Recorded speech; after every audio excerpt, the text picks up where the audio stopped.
Hello, friends. As we begin our final week in our 40 days with Jesus, we find ourselves in the Gospel of John today, John chapter 13, and into the first part of chapter 14. This begins with the familiar story of Jesus washing the feet of the disciples, and there's a lot in these verses that we could talk about, but what I'm really drawn to today is verses 34 and 35 of John chapter 13, where Jesus says, everybody will know that we are his disciples, his devoted followers, by how we love each other. And we're to do that in the same way that he has loved us.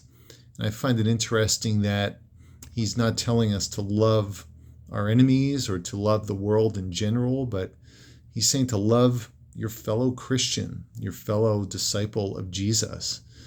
And yeah, even disciples of Jesus can be challenging to love sometimes, can't they?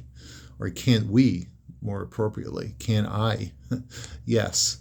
And so I'm challenged by the thought that before I can be expected to love people I don't know or people who don't know Jesus, how well am I doing in loving my fellow brother and sister in Christ?